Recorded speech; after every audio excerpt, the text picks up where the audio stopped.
সন্তান গর্ভে বাঁচবে কি মরবে, সন্তান গর্ভে বাঁচবে কি মরবে, মনেতে ভারী শোক।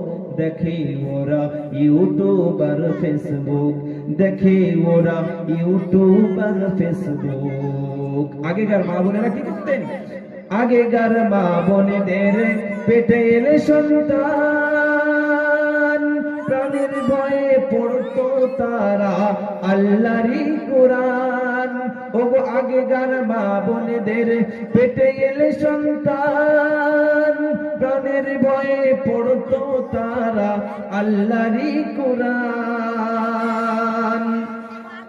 সদা মনেতে টেনশন, বাঁচবে কি এ জীবন, অশ্রু ভরা থাকিত এই দুটি চোখ। মনেতে ভারী শোক, মনেতে ভারী শোক। আর এখন কি হয়? সন্তান ভূমিষ্ঠ হলে বলে ওঠে ওয়াও, তার মানে টাচ, হাতটা খালি টাচ মোবাইল দাও। এখন হচ্ছে না? সন্তান ভূমিষ্ঠ হওয়ার পরেই কান্না করে উঠছে, মোবাইল আওয়াজ পেলে কান্না বন্ধ। কবি কত সুন্দর লিখেছেন, সন্তান ভূমিষ্ঠ হলে বলে ওঠে ওয়াও, তার মানে হাতটা খালি টাচ মোবাইল দাও। মোবাইল দিলে হাতে বন্ধুর সাথে সাথে, মোবাইল দিলে হাতে বন্ধুর সাথে সাথে, থাকবে না কান্না হাসি ভরা মুখ। মনেতে বড় শখ, মনেতে বড় শখ, সন্তান গর্ভে বাঁচবে কি মরবে, সন্তান গর্ভে বাঁচবে কি মরবে, মনেতে ভারী শোক। দেখে ওরা ইউটিউব আর ফেসবুক। যে মোবাইল আমার মায়েদের কাছে কেমন একটা পরিস্থিতিতে দাঁড়িয়েছে, সেটা এই গজল হোক বা কবিতার মাধ্যমে বললে বুঝতে পারবেন।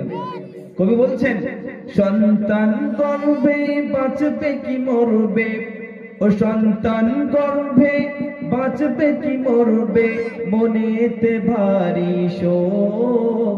দেখে ওরা ইউটিউব আর ফেসবুক।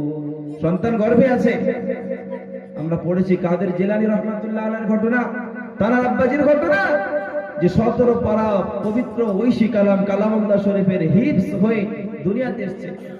আজ আমাদের সন্তানরা দুনিয়াতে আসছে, দুনিয়াতে যখন আসছে ভূমিষ্ঠ হচ্ছে, কেউ গায়ক হচ্ছে, কেউ নায়ক হচ্ছে। কেন হবে না? আমার মায়েরা যখন আমাদের পেটে বাচ্চা থাকে, গর্ভে থাকে, তখন আমরা এই মোবাইলে আসক্ত থাকি। কখনো তো ইউটিউব, কখনো ফেসবুক, কখনো গুগল, কখনো ইনস্টাগ্রাম। সম্মানিত যেমন